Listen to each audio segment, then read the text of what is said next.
Ladies and gentlemen, we'll go ahead and get started. Thank you to each one of you for being here with us this afternoon at NCSL.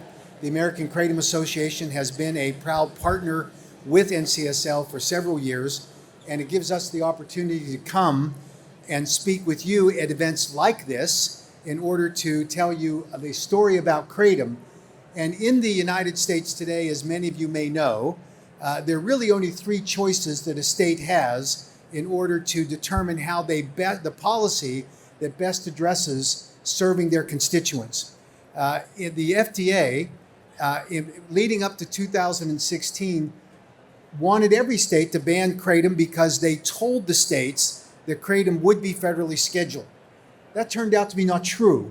And the reason it's not true is the science does not support scheduling. But you're left then with only three options. One is to leave it completely unregulated, which opens the door for contaminated and adulterated products that are dangerous, that your constituents could have access to.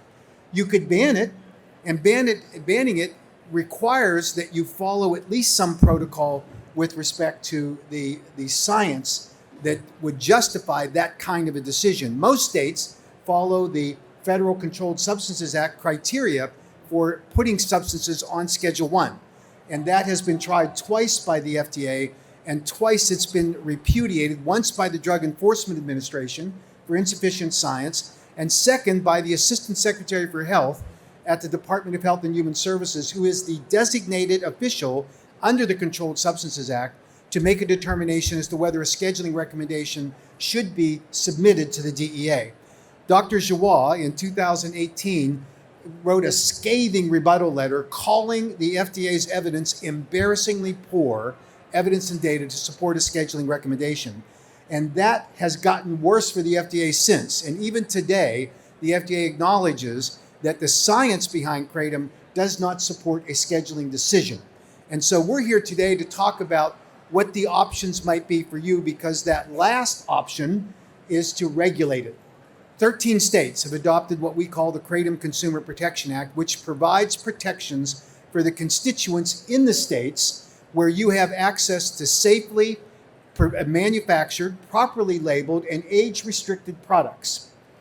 There are times when the FDA has this dominant footprint in the discussion about things. So I would invite first to come to the podium here, the Speaker Pro Tem of Rhode Island, Brian Patrick Kennedy, who is the president of NCSL and a sponsor of the KCPA in the state of Rhode Island. And I'll let him describe to you his journey as you come along. Please, Brian.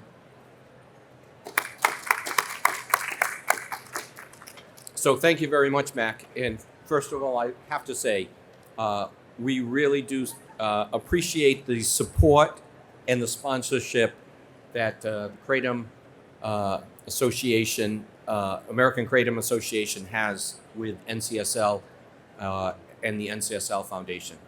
Now, the state of Rhode Island, we have had a ban in place since 2017. And that ban took place because we had an assistant health director who believed that what the FDA was promoting, which was we're going to make this a ban across 50 states, and you need to act quickly. So this was done without any consultation with the General Assembly. So neither the House nor the Senate were asked to comment about it. And because they can do things through the Administrative Procedures Act in the state of Rhode Island, the health department ended up promulgating a rule and regulation to ban Kratom. Rhode Island was one of just a handful of states that chose to do so. And today, we continue to have that ban in place. This past legislative session, we were able to get through a version of the Kratom Consumer Protection Act. Ultimately, sadly, our governor vetoed it. He listened to the new director of the Department of Health. The new director, like the previous director, basically said all of this would be bad for the citizens of the state of Rhode Island. The fact that we are the only state on the entire eastern seaboard where kratom is banned is quite an embarrassment in the way I look at things. And I brought that to the governor's attention. Now, the governor has promised that we will have the opportunity to sit with him, to talk with him, to talk with the Department of Health, and see how we can resurrect that piece of legislation for the 2025 legislative session, and hopefully this time get it through. But based on what has happened in the past with other Department of Health directors, I have no reason to believe that they're going to be any friendlier towards the passage of a Kratom Consumer Protection Act. When we passed the bill this year, I think it was probably, we had more safety provisions in that piece of legislation than any version of the Kratom Consumer Protection Act that has passed in the country. So going forward, my hope is that we can have that discussion with the governor. I have reached out to him and am trying to set up some dates in order to sit down and hold that meeting. And we can begin, hopefully, coming up with how we can move forward with this. So I'm going to stick around to the end of the this particular session, but would be happy to talk with anybody who has any questions. Thank you, Matt. Thank you, Brian. So I think the takeaway message from Rhode Island is that when you make a mistake, it is very hard to undo. And that's the process that we're now confronting as we move forward here. And in the other 5 states that have banned kratom, great success in Vermont, where the Department of Public Health accepted the petition to withdraw the scheduling notice, and they're going through rulemaking to do that right now. A very tedious, laborious process, but it's what happens when you make a mistake.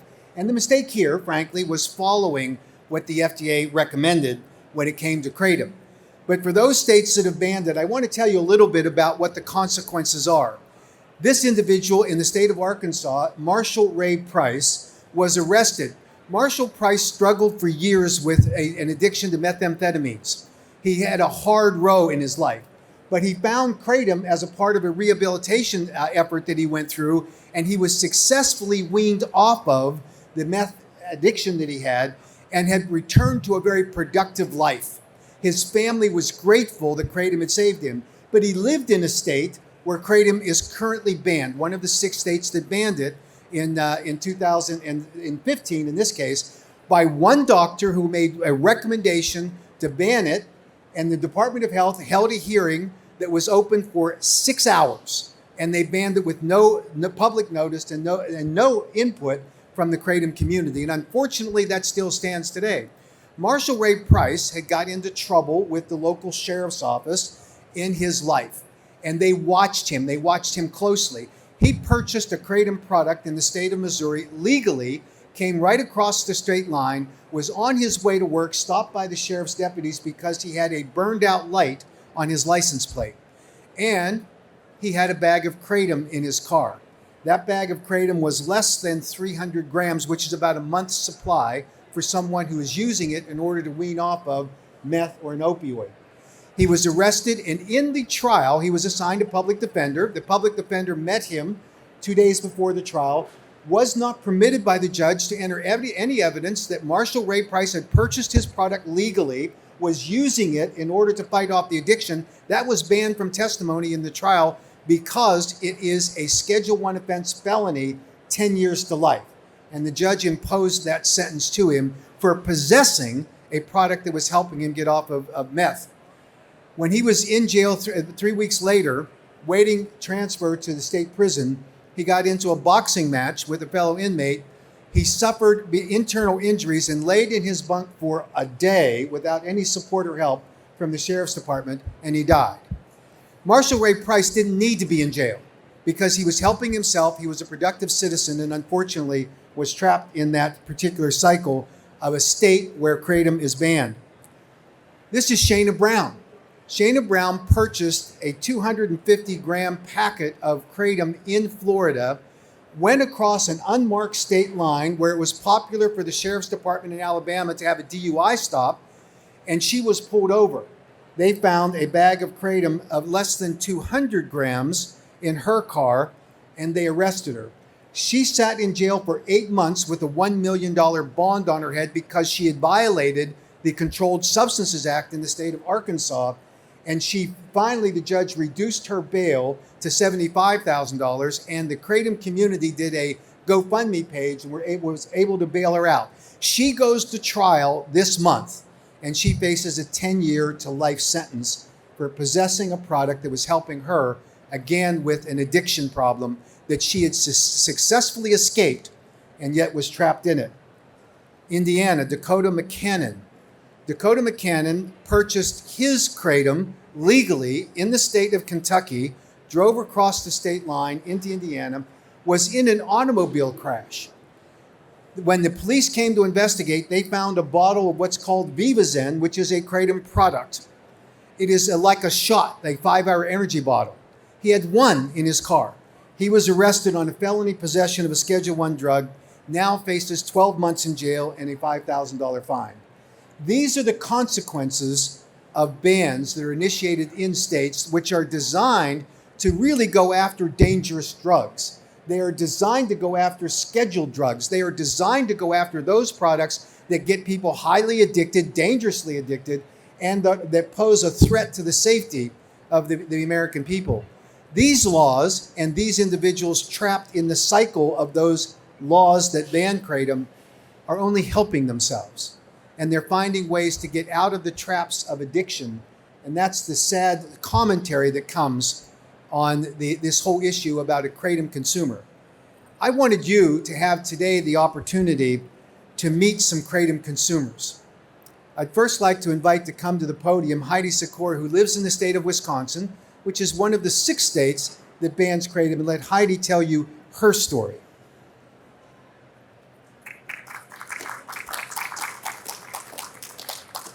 Thank you so much, and I really appreciate the opportunity to speak to you and talk about my Kratom story.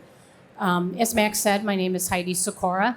I'm a retired nurse practitioner and healthcare executive, and unfortunately, I had to retire due to multiple chronic genetic pain conditions, and I really struggled to find something to help with my pain. I'm so sensitive to many medications that I had adverse reactions to narcotics and everything else you can think of to treat pain. So luckily, about 5 years ago, my son, who lives in Illinois, suggested that I use Kratom.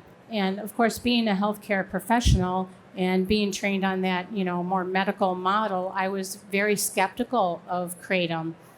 And so it took me a while to go ahead and take his advice, and I am so grateful that I did.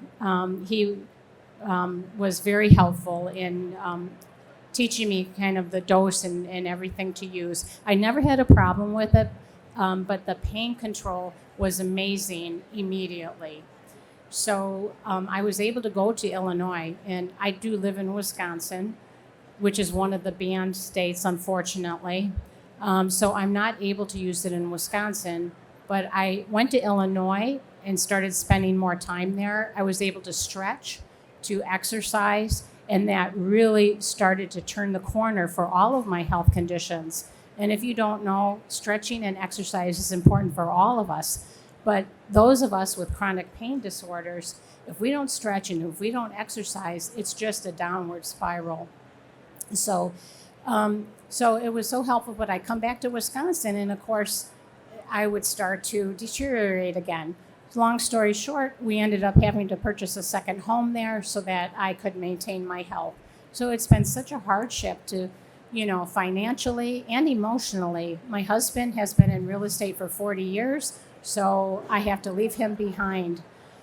So really, what we're asking for is to really help people with chronic pain, with addiction, and stop criminalizing it. So the Kratom Consumer Protection Act is what we really want to see passed in every state. So anything you can do to help us, we really, truly appreciate it. And I'm glad to answer any questions or talk to anybody when we're done here. Thank you. So I think you agree that it would be a little ridiculous for Heidi to be incarcerated for taking Kratom that's helping her. And yet that's the sad fact in the state of Wisconsin, were she to be caught in the state of Wisconsin with Kratom. I'd now like to introduce a fantastic advocate for Kratom who is constantly using social media and other avenues in order to tell her personal story and her journey about Kratom. This is the face of Kratom. Melody, please come forward. Melody Wolf.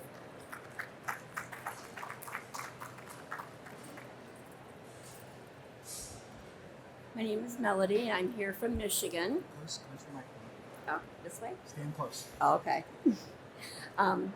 I take Kratom to relieve my pain conditions. I have 6 of them, and those conditions render me bedridden, having used a walker and wheelchair at times when I go to events maybe like this.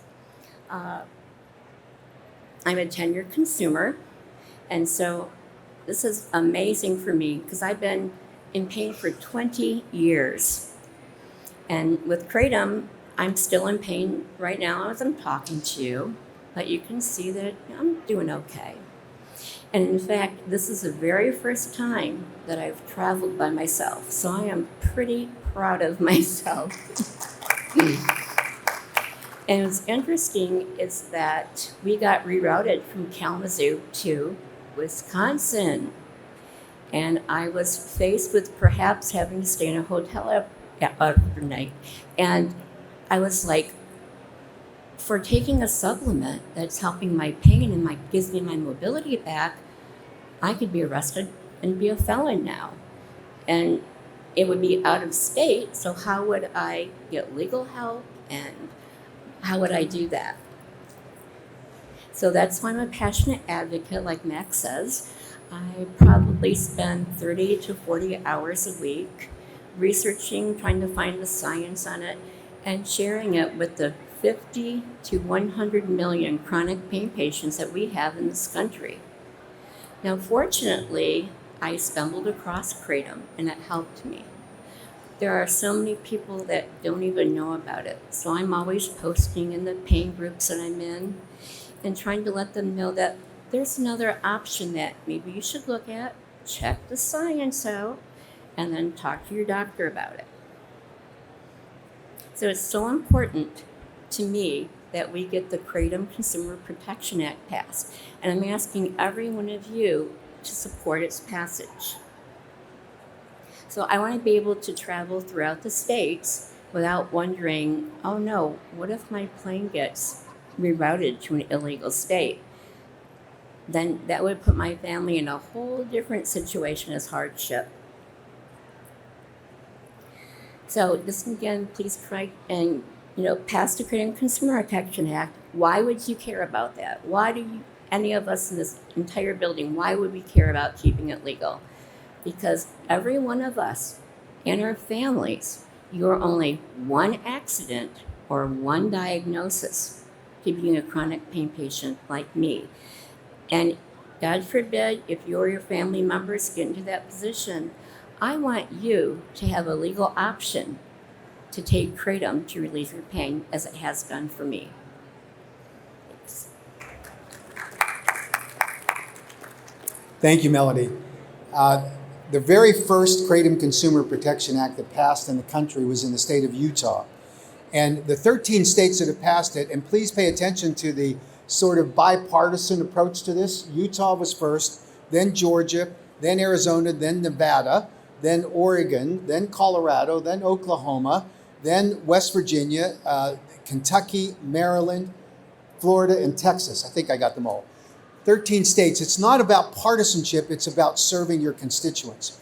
But in Utah, the public comment period at the hearing, I got to hear from the next speaker, the next Kratom consumer, Laura Romney, tell this fabulous, compelling story, and I thought it would be great for you to hear it from her as well. Laura, please.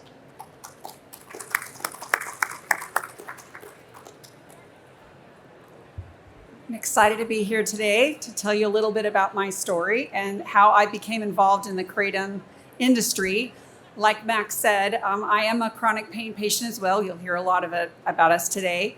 And I have a condition called trigeminal neuralgia. It is actually nicknamed the suicide disease because it's so excruciatingly painful. I have really bad nerve pain on the top half of my face. It's similar to having an ice cream headache that never goes away. It's really painful and debilitating. I've had many, many surgeries. I've had brain surgery, actually have a battery pack and stimulator implanted in my face. I've failed on over 25 medications, normal, Western medications. And I was desperate for pain relief. And one day, a friend of mine who has my same condition suggested I take Kratom. And he was able to, convince me to take this, even though I had failed on even things like alternatives like medical cannabis. It was not my answer. It made me anxious, and it was just not for me. When I took it, I was just shocked that my pain went down. And the best part of it is it made me feel normal. It did not make me feel altered or drugged or incapacitated in any way. It made me feel like me, which is the biggest bonus forever. So I said, I'm going to get involved and I'm going to help other patients because I have such empathy toward them. And, I'm very passionate about this cause because there's so many people out there. I get involved in several of the pain communities. And I hear from people all of the time. Literally last night, I was in my hotel room and I got a message from a lady in a pain community. And she had said that she's had a horse accidents that left her horribly incapacitated. She's actually lost numerous of her ribs and she's in excruciating pain. And she said, I read about Kratom and the possibilities it could have. And she says, I'm lying in my bed sobbing right now. Please tell me that there's hope for me. It's those type of patients that we do what we do this for. Those that are also in the throngs of addiction that use Kratom to be able to overcome, just as you saw in some of these situations and examples. And those that have anxiety that need to be able to calm their nerves and just to be able to function in social situations, it helps them there too. So there's so many uses and great things. And I think the biggest thing that that frustrates me is people read difficult information about it, the wrong information. They're not seeing the science that's truly out there that is available to those that really look for it. And so that's why AmericanKratom.org is a great resource for that. KratomAnswers.org is another resource where you can go to learn more about Kratom. Interestingly enough, you think about it, it hit me last night that our founding fathers, what do they ask of us? They wanted for us life, the pursuit of happiness, and liberty. That was the goal of this nation. So without products like Kratom to be able to give me life and give me the pursuit of happiness, I wouldn't have that. I wouldn't be able to do that. My doctor only gave me enough opiates to be able to control my pain for approximately 8 hours. So I had to choose which 8 hours of the 24-hour period that I would have pain control. I had to choose to function in the day or to sleep at night. And no pain patient should have to make that decision. I should have the ability to choose what to put in my body to be able to, to combat a difficult situation that I didn't choose. I've had this for 13 years. And I myself have been a Kratom consumer for over 7. So once again, like these other ladies, I'd be more than happy to answer any questions. I encourage you to do research, look at the real science, and support the Kratom Consumer Protection Act, because it is what will bring the safe access to your state and allow patients like me and others who consume Kratom to do so safely, and so they don't end up like those individuals who are wrongly convicted for just trying to pursue health, happiness, and liberty. Thank you. When the governor invited us to come to a ceremonial bill signing of that first Kratom Consumer Protection Act, we invited Laura to come. And as the governor was shifting bills, he looked down, looked up and said, "What is Kratom?" It was an interesting reaction, right? And Laura stepped up and opened up her canister of Kratom and showed him, and I think he dipped his finger in it to taste it.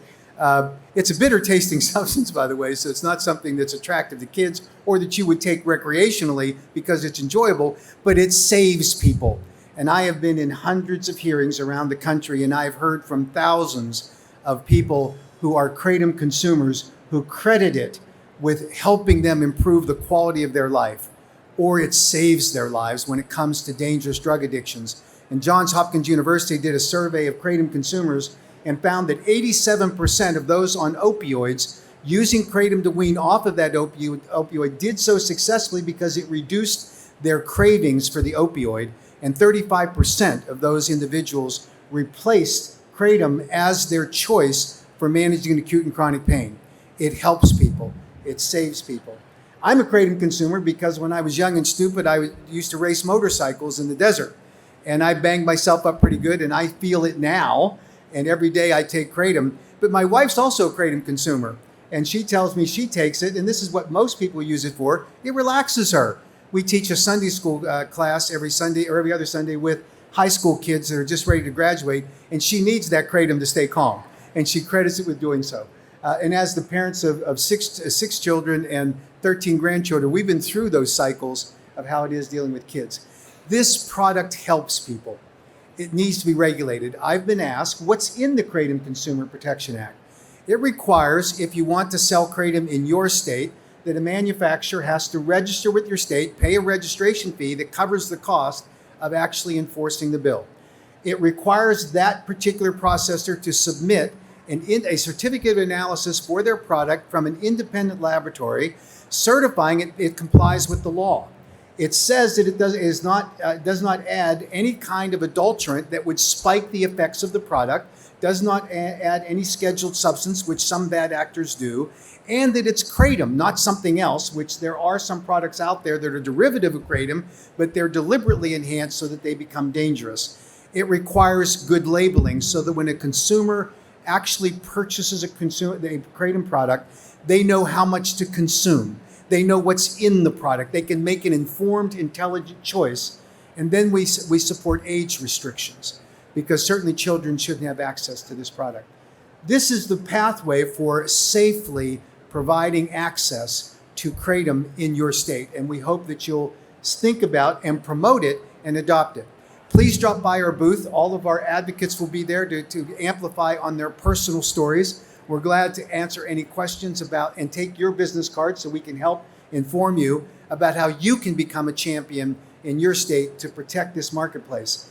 Otherwise, it's the Wild West. An unregulated marketplace allows for badly contaminated and adulterated products that are dangerous because they're riding the wave of the Kratom popularity. There are 20 million Americans that use Kratom on a daily basis today, and that's expanding.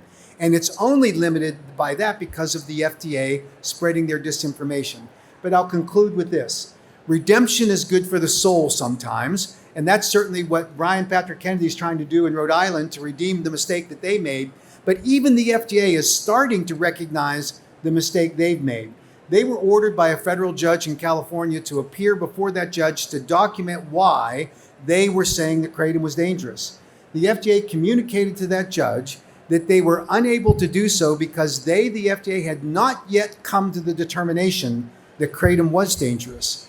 And the reason they couldn't do it is that new science that they have just completed on what's called a single ascending dose study looked at Kratom consumption by humans and found that it is well tolerated at all dose levels. And now they've authorized a human study in order to test the human addiction profile for Kratom, and that'll take 3 to 5 years.